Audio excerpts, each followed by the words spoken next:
urge, urge, choppy, choppy,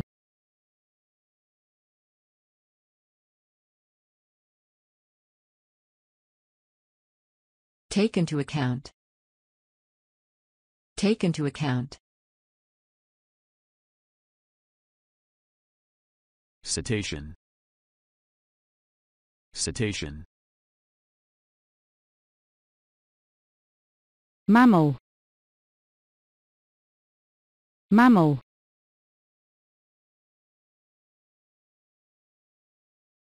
acoustic, acoustic, sperm, sperm,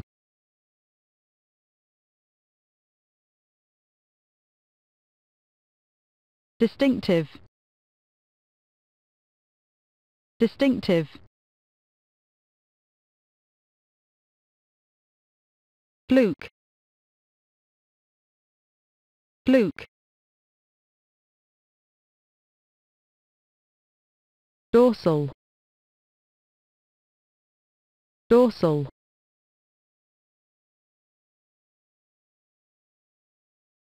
pectoral, pectoral,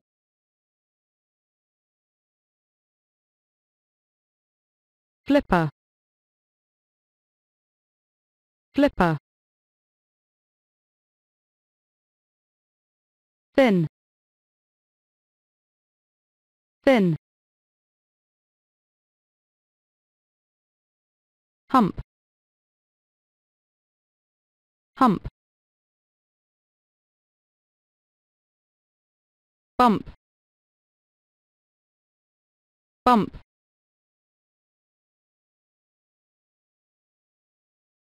rostrum,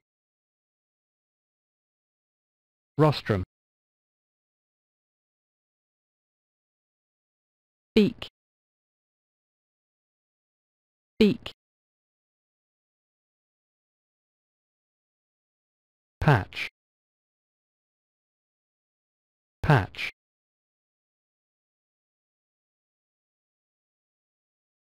parasite,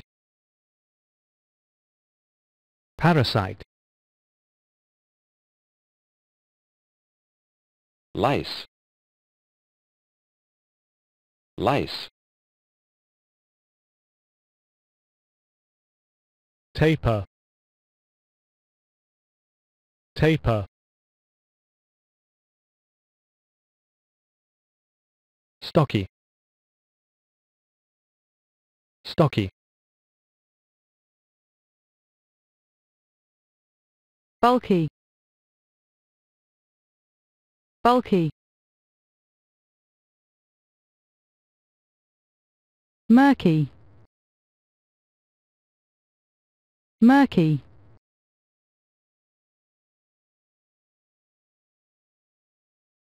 prominent, prominent, ridge, ridge,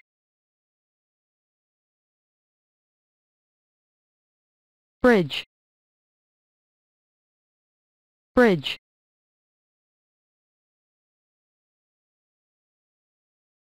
blowhole, blowhole,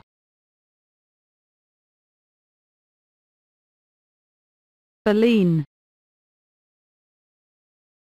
baleen,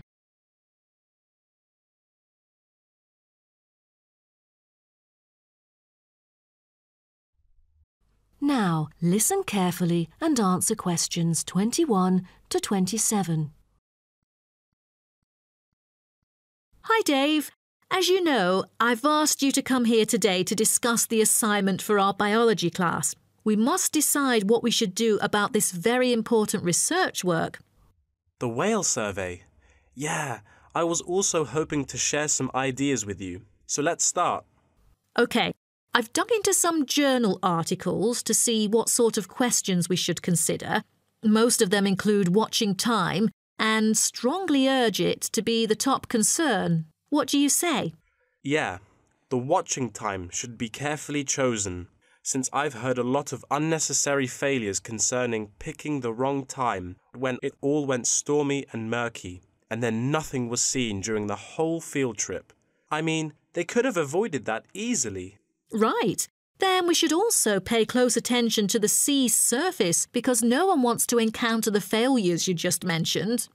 I think we'd better hope for the best, that it will be calm, with no choppy status. What about the weather conditions?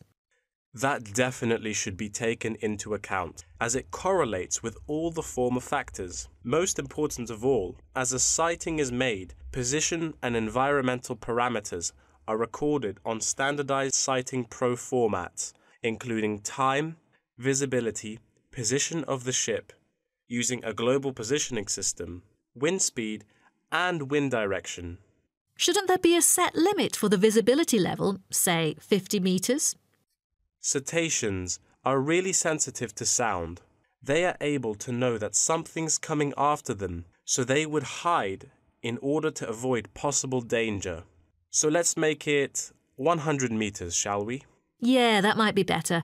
Oh, in that case, we'd also need to pay attention to the appearance of the fishing boats, for all the noise that they would make. That's right. Although observations were regularly made, we know very little about whale vocalization and how they use sound in their behavioral and social interactions. So to understand marine mammals' social interactions, we'll need to use passive acoustic recordings to track and assess the individual behaviors of whales, as well as to identify their appearance. OK, then what about scales? Oh, for each sighting, the number of animals should be counted. The group size, I mean. Also, we need to identify the species, possible age, and sex of the individuals. Before you hear the rest of the talk, you have some time to look at questions 28 to 30. Now, listen and answer questions 28 to 30. Speaking of identifying species, we need to find out the unique physical features of each whale. Let's start with the sperm whale. The sperm whale is the largest toothed whale, yet it's only a quarter of that of the blue whale. Its unique body is unlikely to be confused with any other species, and that distinctive shape comes from its very large, block-shaped head, which can be 1/4 to 1/3 of its length. The sperm whale's flukes are triangular and very thick.